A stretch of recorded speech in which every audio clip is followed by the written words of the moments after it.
she gets about 5 minutes slow, so it's straight up. So we're going to go ahead and get started. Did everybody sign the sign-in sheet on the way in? Did I miss anybody? Everybody's got handouts, it looks like. Okay. Well, thank you guys for coming today. We have a good turnout, so we always like to see that. So as when we were discussing what workshops we were going to do for this spring semester, I thought of mindfulness because I had come across an article recently in a magazine that talked about how in some school districts, they're starting to teach mindfulness to kids as young as like elementary school, and how much it's benefiting them as far as kids who these days are coming to school very stressed with a lot of anxiety, even as early as elementary and middle school. When they're in a mindfulness program, how much it does to help them reduce that. And I thought, well, that could certainly be helpful to our students as well. So I thought this might be a helpful topic, and especially at this point of the year when we're getting ready to come up on finals and the end of the semester, and there's a lot going on, it can be really, really easy to get stressed out. But these are things that we're going to talk about today that you can use anytime, but maybe these will be some things that you can start using so the rest of your semester is a little bit easier to deal with. So we're going to talk about what mindfulness is today, how to use it, how to practice it, and then at the end we're actually going to do like a 10-minute mindfulness exercise. So is anybody, like before this, was anybody familiar with the term mindfulness or have any kind of idea of what it even is? A couple of you, maybe a little bit. Okay. So you guys have probably all heard about like meditation, maybe even like guided imagery. It's somewhat familiar to that, but it's really all about trying to find ways that we can control what happens in our head, because what happens in our head has a lot of effect on how we feel, how we think, how we act, a lot of things in our life. And so, one thing that I want you guys to think about, have you ever gotten in the car in the morning or any time during the day and driven somewhere, and when you get there, you have like no memory of actually driving there? Like, you got there. Like, I know I get to work every day because I show up here every day, but I have a hard time remembering the actual drive here. Okay, that's like mindlessness. That's functioning on autopilot. That's not really being present in what happens. So that, for me, was an easy way to kind of think about mindfulness, like what the absence of mindfulness looks like. So kind of operating on that autopilot is what a lot of us tend to do a lot of times. And mindfulness is really the opposite of that. So learning how to be more present in what's happening in our lives. And there's really a lot of research that backs up how much this can help us reduce stress. So just to talk a little bit more specifically about what I mean when I say mindfulness. So there's a couple of things we'll talk about here. But essentially one of the things is it's a way of paying attention and clearly seeing the things that are happening in our lives. So just like the example of driving somewhere and not really having any memory of getting there, that's kind of mindlessness at work, whereas when we're present and paying attention to what's happening to us right now, and we're not preoccupied about what's going to happen later in the day or rethinking something we said or did that maybe we want to do over or want to do differently, it's really paying attention to what's happening right now. It helps us in a couple of ways, but one of the things it does for us is it helps us to recognize and move away from some of our habitual reactions to things. So there may be situations that you encounter on a regular basis that you always react to in the same way. Being mindful can help you see those things, and it can help you start to see where those things may be negative or detrimental to you. So it's all about learning to pay attention to the way you react to situations. And we'll talk more about this as we go through. One thing that mindfulness does is it helps us to increase clarity, insight, and understanding. And when I say that, I'm talking about like ourselves. So understanding why we react to certain situations in certain ways, understanding the way our minds work, what causes certain thoughts in our heads. Mindfulness and starting to practice mindfulness helps us to understand those things better about ourselves. And then once we're able to better understand those things, we can start making changes that feel better, feel healthier for us in the way that we react to things and the way that we do things in our lives. So if you go out and look, if you go out and Google mindfulness, you guys will find a lot of information. And there's a lot of different ways of talking about it and ways of describing it. But there's one gentleman, and I can't think of his name off the top of my head, but I have it in here later, who's kind of the father of this mindfulness movement. And this is how he defines mindfulness: the practice of giving attention to the present moment without attaching certain judgments or outcomes to the experience. So I don't know about you guys, but I'm always thinking about what's happening in my world and either judging it as like positive or negative, or oh, I should have done it differently, or oh, why didn't I say this, why didn't I say that? Mindfulness is all about being able to recognize what's happening in our lives without necessarily attaching those labels to it. So without being so judgmental of ourselves and our actions, that's kind of what we're talking about here. And then it's also about quieting your mind. So does anybody in here ever have a hard time shutting their brain off? Yeah, like I know for me, if I have a lot going on or I'm really stressed out, like I'll lay in bed at night and I won't be able to sleep because my mind just won't stop going and going and going. And so maybe that happens to you, or maybe you just find yourself throughout the day having a hard time concentrating on what you're trying to do at the moment because your brain just won't stop going. Practicing mindfulness can help with that. So I know, like, I never really, for a long time, I don't think I realized that that's what my brain did, but now I'm kind of aware of that. And so it's all about becoming aware of that and then learning techniques to help that, because there are some ways that you can slow your mind down. So I want to talk just a little bit more about mindlessness, kind of the opposite. So the kind of challenging thing about the way our brains work is that we are, as human beings, easily distracted. Whether it be that we're just somebody who has a hard time concentrating to begin with, or whatever it is, as humans, we are just easily distracted from stuff. And the environment that we live in does not help that in any way, because we are kind of expected in the things that we do on a daily basis to be multitaskers, which doesn't help when it comes to paying attention and being present in the moment. Also, technology makes this very difficult as well. But we also tend to get caught up in thinking about past events or anticipating what's going to happen in the future. So, whether it be you're thinking about a conversation you had and wishing it had gone differently, you're kind of getting stuck in that, something that happened to you in the past, or whether you're worried about that test that's going to happen next week, or worried about some sort of confrontation that you think you might have to have with a friend or coworker. Our minds tend to get wrapped up more in what's happened to us in the past, or what we're anticipating for the future, as opposed to being present in the moment and in what we're doing. So what this means is that a lot of times we miss out on the positive things that might be happening to us right now because we're preoccupied with something from the past or something coming up in the future. Sometimes what this means is that we miss out on good things that are happening in our world. So, can you guys ever think of a time when you were at a party or a social gathering or something that would typically be enjoyable, but your mind was preoccupied with other stuff? That ever happened to anybody? Yeah. That's kind of what we're talking about when we talk about mindlessness. Like, I'm here at this event that should be fun, but I'm so stressed out and I'm so worried about school that it's not even enjoyable. That's kind of what mindlessness does to us, and that's kind of a way of thinking about it. Missing the positive aspects of life actually is kind of a negative cycle that we get into, because when we're missing out on the positive things and we're spending a lot of time dwelling on the negative things or being stressed out about what's coming up, we kind of get stuck in that loop. We're not able to enjoy things, and that just becomes our normal. It feels normal to be stressed out and worried and anxious all the time, then that can kind of poison us against ourselves, because that's what we get used to. And the thing about our brains is our brains get used to the one way that we're doing things, and then it feels normal to do that over and over and over again. So if, again, you were to look up some information on mindlessness, you'll probably come across somewhere that talks about kind of the ABCs of mindlessness. So I just want to talk, mindfulness. So I just want to talk through those, because that kind of will give you an outline of what we mean when we talk about mindfulness and what it looks like.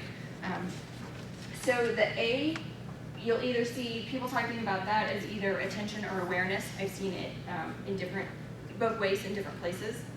And so when we talk about attention, basically what we're talking about is recognizing that our normal state of mind, which tends to be preoccupation with the past or something coming up in the future or the stressful things going on, is not our natural state of being, that we've learned to operate in that mode just because of kind of our nature as human beings and the world that we live in.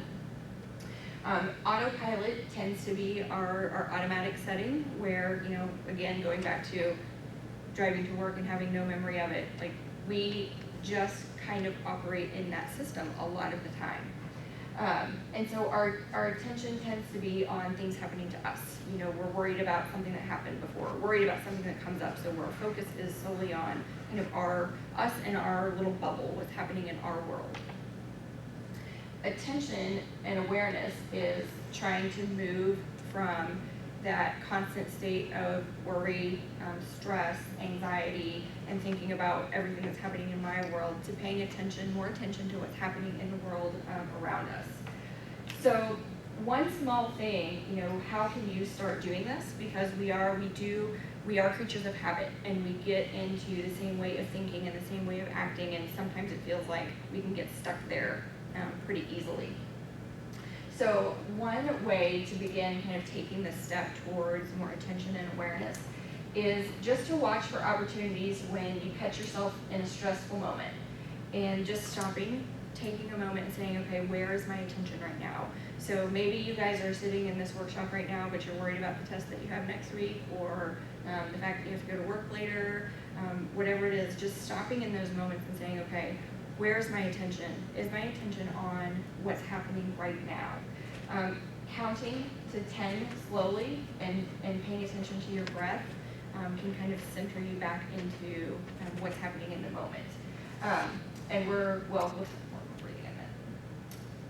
So that's attention and awareness, just realizing that our tendency as human beings is to not be thinking about what's happening in the here and now, but thinking about the past or the future. So the B is for breath or breathing, and again, if you were to go out and look at information on mindfulness, you're going to see a lot of information about breathing, which may seem a little strange to think about how breathing affects the way we think or the way that we operate. But breathing is a very powerful way to help us start learning how to kind of calm ourselves and quiet our mind and pay attention to where our brain is going. It's a good way to get our attention when our attention's wandering from somewhere. And practicing breathing exercises, they're very simple to do, and they can be done almost anywhere in almost any time frame that you have available to yourself. And so a lot of, especially the beginning, when you're first just starting to begin practicing mindfulness, a lot of it's going to center around breathing and teaching yourself some things that you can do. Again, they're nice because you can do that anywhere. So what we want to get out of this is that bringing our attention back from where our mind is wandering to, back to the present moment, it's going to help us start to recognize patterns that we have. So there may be a specific thought or issue or worry or concern that stresses you out frequently, but you may not even be aware of it. When you start practicing mindfulness and start doing that with breathing exercises, what it will teach you to do is to bring your mind back to where you are. And what you'll start to notice after you do this for a little while is you'll start to notice where your mind is going when you're not present in the moment. And eventually, it may take you some time. So you may find that there's a particular situation that you tend to worry about a lot. Where you'll worry about that situation for 5, 10 minutes, 30 minutes, an hour before you catch yourself saying, okay, I'm kind of stuck in this worry mode. As you practice breathing and bringing your attention back to the present moment, you'll get better and better at this and faster at recognizing that that's where your mind is going. So, here in our example, it says 5 to 10 minutes, as you're starting to do this and starting to pay attention to where your mind goes from time to time, it's going to take you a little while. So you may be 5 to 10 minutes into worrying about a certain issue before you catch yourself and say, oh, I'm worrying about this again. What am I doing at the moment that I should be focusing on?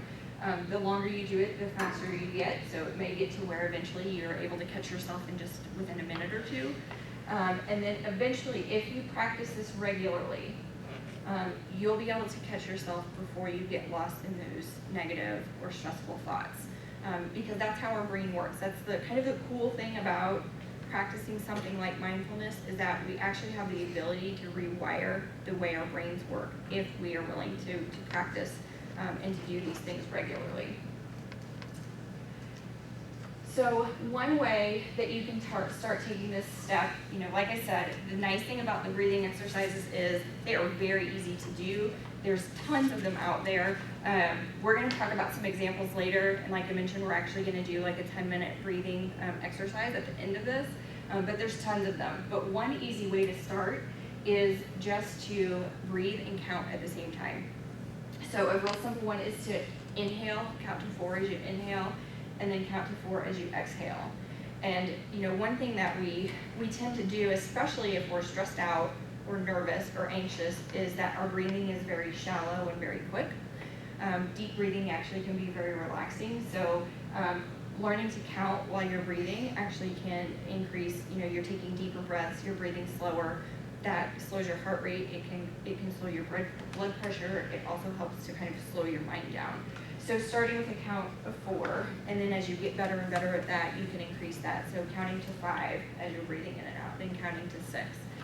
So that's a real simple one that you can do.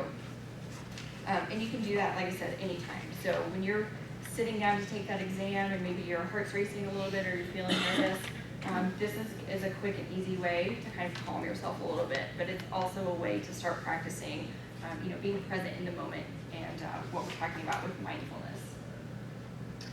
Okay, and then the C stands for connection, because one thing is that we are able to, when we're practicing this, to make that connection between our thoughts and the response that they trigger in us, because the whole purpose of this is to be more aware of the thoughts that we have on a daily basis. So, we may start practicing mindfulness and notice that there's one particular thought or one particular issue that we worry about a lot. And then as you kind of identify those things, the places that your brain goes when you start to worry or you start to stress out, you also will start to see what kind of response you have in that. So, maybe you find that when you start worrying about a particular issue, eventually that leads you to just where you're in kind of a negative mood and you tend to snap at people. Or, maybe you just shut down completely and you don't want to interact with people. I mean, everybody's different, so we all handle these things differently. But being able to see where our mind goes then will help us make the connection to how that actually plays out as far as how we respond to other people, how we act in our daily living.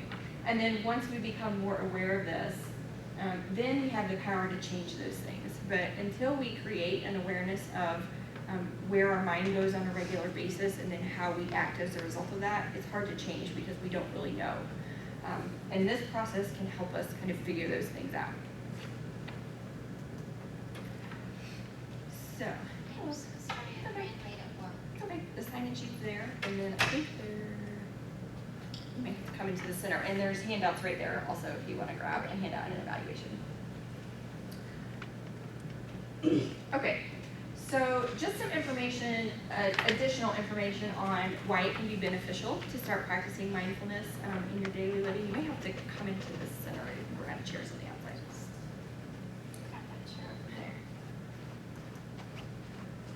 So there is actually scientific proof out there that says that mindfulness is a way that we can manage stress, increase optimism, become more socially interactive, and increase our ability to learn. So I didn't want to go into all the science behind it, but it's out there if you guys are interested in that. There's a lot of studies on mindfulness and what it can do for people, but it is proven to help us with stress management, anxiety, social interaction, the things we do on a daily basis.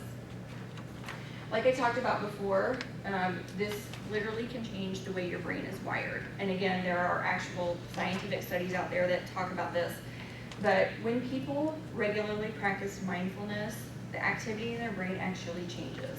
The areas of your brain that are associated with positive things like positive emotion, concentration, empathy to other people become more active, and the areas of your brain that are associated with stress and fear become less active when people are practicing this regularly. So there really is science behind it. I know sometimes people get a little bit caught up in the idea of like meditation and breathing exercises, but there really is, there's scientific proof out there that says that this is beneficial for you. So, if you're looking for ways to manage your stress that you can do easily and that work, there's definitely some good ideas behind this. It also can change our relationship to our thoughts. So I don't know how many of you guys have ever given a lot of thought to your thoughts, but our brains are incredibly powerful, and the things that we're thinking in our brains affect everything that we do, affect the way we feel, affect the way that we act, the way that we relate towards other people. If you have ever felt like you struggled with that, or you didn't like the thoughts in your head or the way that they made you feel, this may be something that is worth giving a try to. Because like we talked about before, it's a way to become aware of those patterns in our everyday thinking.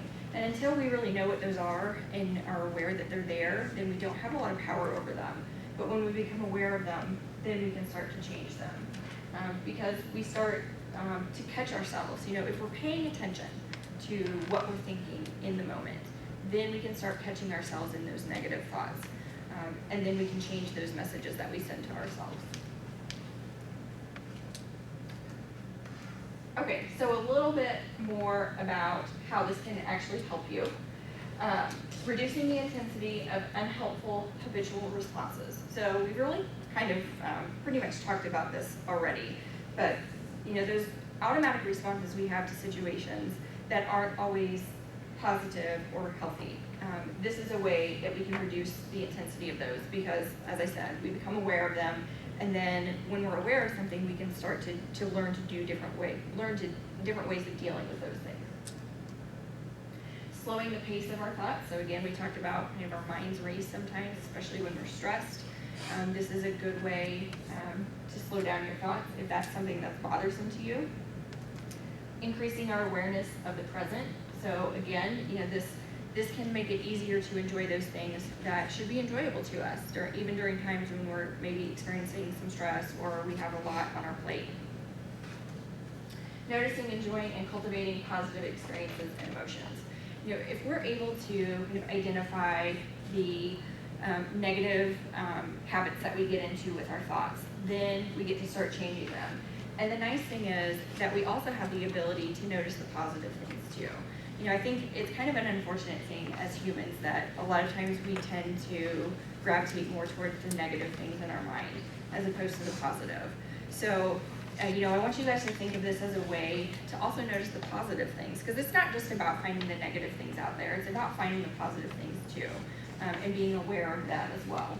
And so I think, you'll find that if you do this, you're able to more easily identify those positive things as well.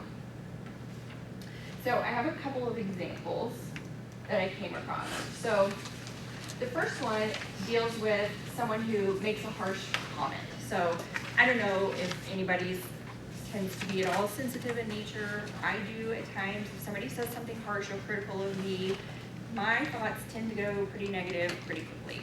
However, an example of mindfulness, if you're practicing mindfulness and you find yourself in that situation, typically you might have a response kind of like this. You feel helpless or sad at first or upset or hurt, and then sometimes you get angry in response to that and maybe you want to say something hurtful back or do something hurtful to that person, and then sometimes you may even feel angry and guilty about feeling angry towards that person. So it's just kind of a cycle. This may not happen exactly for you, but it does for a lot of us.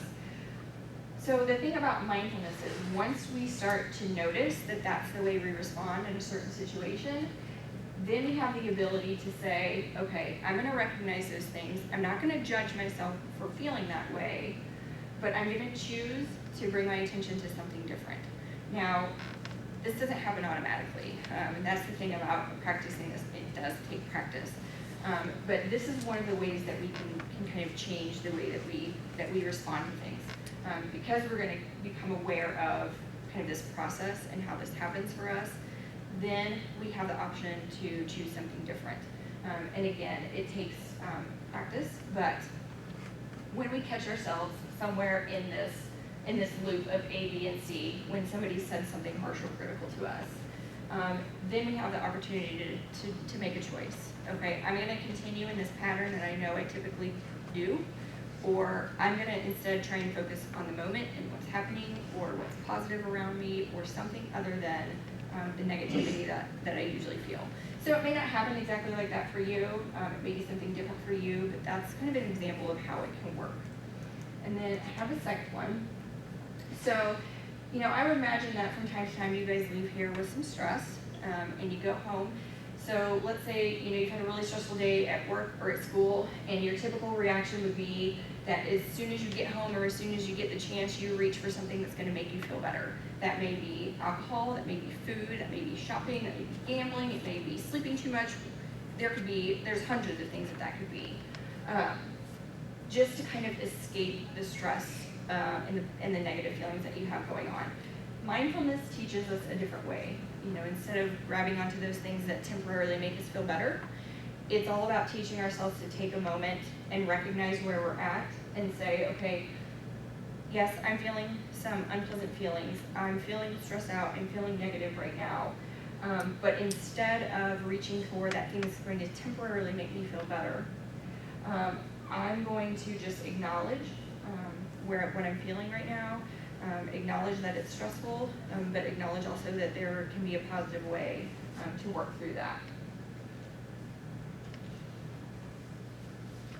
Okay, so it's all about just pausing to examine those thoughts. So a couple of realities of mindfulness. The thing is that you guys aren't going to leave here and because you sat through a 15-minute discussion of mindfulness, be experts at it.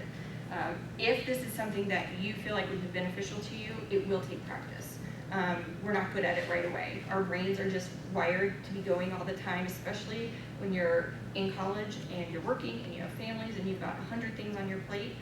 It's hard to do. I'm not going to lie to you and tell you it's easy. The exercises themselves are easy, but it takes discipline. So just be aware of that if you go out and you try this a time or two and it doesn't work very well for you, you've got to keep giving it a shot. You've got to keep working at it because it does take practice. It does take practice. It will be difficult at first and you'll probably get frustrated. I am not great about doing some of these things, but there are some of these things that I do on a regular basis. And I can remember it because I know a couple people who are really good at this kind of stuff, who kind of taught me some of these things a long time ago. And I remember one of my friends telling me, just like at night when I couldn't quiet my mind down, just to breathe and focus on my breathing. Like that was all she told me to do. I didn't even have to count or anything. And my mind would wander in about 2 seconds. And I would have to go, oh, think about your breathing. So it does take time. So just be aware of that. But you will see results if you're diligent about it. On the positive side, it doesn't require a large amount of time. You guys don't have to be able to devote an hour a day to this. If you can give 5 minutes a day to this, it's going to start moving you in the right direction. And just be aware that there are so many things that you can do anywhere during the course of any day to start practicing mindfulness that it's really easy to incorporate if you just make the commitment to do it and find the ways that it works for you. So a couple of kind of quick and easy exercises that you guys can do. The first one up here is repeating a memorized prayer, poem, or quote. So my guess is that all of you have something that you have memorized at some point in time. You may not be particularly spiritual or religious, so it may not be a prayer for you, and that's okay. It doesn't have to be. Maybe you have a poem or a quote that you really like, or that just even that you happen to have memorized. Repeating this to yourself over and over again can be very calming. So this is one I'll tell you guys that I do a lot. And so for me, like I know just a little short serenity prayer, if you guys have ever heard the serenity prayer, that's what works for me. You guys might have something different. But sometimes when I'm just feeling disturbed or anxious or just like my head's kind of going crazy, if I just take sometimes 5 minutes and just say that prayer over and over to myself, don't even have to say it out loud, you can say it in your head. It helps me to focus. And that's a really easy thing to do. So, think about a prayer or a poem or a quote that you already have memorized, and use that, just saying that repeatedly to yourself for a minute or 2 minutes or 5 minutes, whatever bit of time that you have, can be really helpful. There's a couple of questions that you can ask yourself too. So when we find that we're in a place where we're having negative thoughts, we tend to get stuck there. One thing we can do is ask ourselves the question, can I know absolutely that these thoughts are true? Because, if you guys are anything like me, we're pretty harsh and critical of ourselves. Maybe you don't do so well on an assignment, and your thoughts automatically go to, oh, why did I even try to go to college? I'm not smart enough to do this. Why am I even here? I'm a fraud. That's, something for me, because I decided to go back to school a couple years ago, and it's tough. And I find myself thinking that sometimes, like, why did I even think that I could do this? Asking yourself that question, and then if you can't answer yes with absolute certainty, then it's probably something that we're telling ourselves and is not necessarily the truth. So if any of you guys, as an example, ever find yourself going, oh, why did I even try college? Why am I not meant to be here? Well, can you tell yourself with absolute certainty that you shouldn't be here? You got here somehow. You've made it this far. So asking ourselves that question can kind of bring us back to reality a little bit sometimes. Another one is, aside from the unwanted emotions I am experiencing, however unpleasant they are, am I otherwise okay right now? So sometimes we just get so wrapped up in the stress or the anxiety of what's going on that we just feel like everything's falling apart. But a way to kind of ground ourselves is to ask ourselves this question. It's okay to acknowledge that we're feeling unpleasant sometimes, because that's reality. But then saying, okay, so other than the fact that I'm experiencing some unpleasant thoughts or feelings right now, am I otherwise okay? Am I physically okay? Am I safe? Am I warm? Am I not hungry? And typically, we're going to be able to answer yes. So it's okay to acknowledge that we don't feel good, but a lot of times those feelings and those thoughts are prolonged because we get kind of stuck in that place where we feel like everything is revolving around whatever negative feelings we're having at the moment. And then another easy way is to replace 5 minutes of technology time with 5 minutes of quiet time. Like this, I would imagine, would be pretty easy to do in everybody's lives. We're all so connected to technology that I would imagine we can all easily carve 5 minutes of that technology time out of our day. And instead replacing that with something relaxing. So maybe it's just looking out the window. Maybe it's closing your eyes and just being quiet for a few minutes, or listening to some relaxing music. So those are some quick and easy exercises that you can start doing.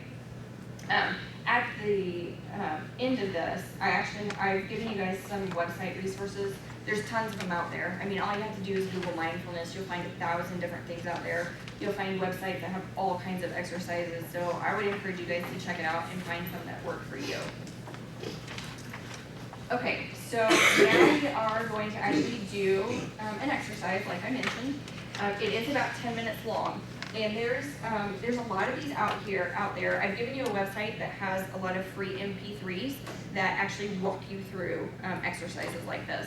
If you want to find more of these things, you can certainly Google mindfulness, but also if you Google guided imagery, that's kind of another word for it. And those can be very, very neat things to do. It's typically a recording that walks you through, it tells you to visualize certain things, focus on certain things. But you'll find some good resources there too. So this is just a breathing exercise. It's pretty simple. It's a gentleman's voice, so he'll tell you kind of what to do and what to focus on. You will notice that there are long moments of silence in it. So if you hear him say something and he doesn't say anything for a while, it's not because it quit working, but he will tell you to focus on something in particular and then wait for about a minute while you do that. So just be aware, because the first time I listened to it, I went, working, because people are impatient, and I thought it's not working, but it really is. Okay, so I'm going to turn the light down too, just so everybody can relax as much as possible. And we'll do this. So I would say, like, make sure that you, if there's something that will be distracting to you in front of you, move it away so that you can focus, or you're free to, close your eyes, anything like that, because it's really easy to break our concentration, especially when we're new at this.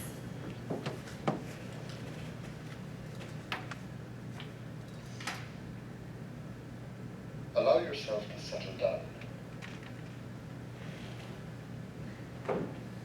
Allow your breathing to settle down.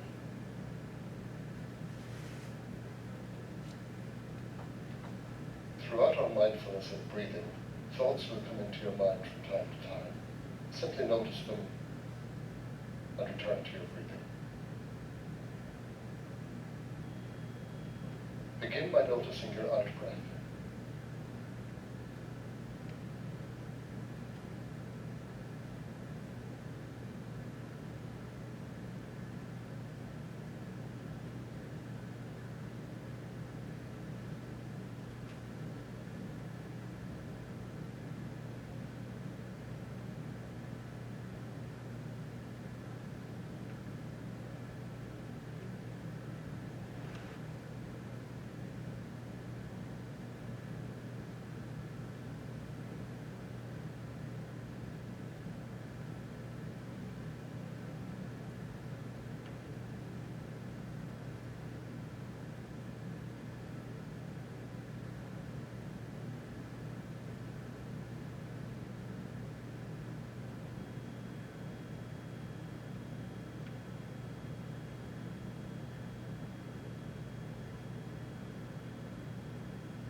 Notice that at the end of the out-breath, there is a tiny pause, almost imperceptible.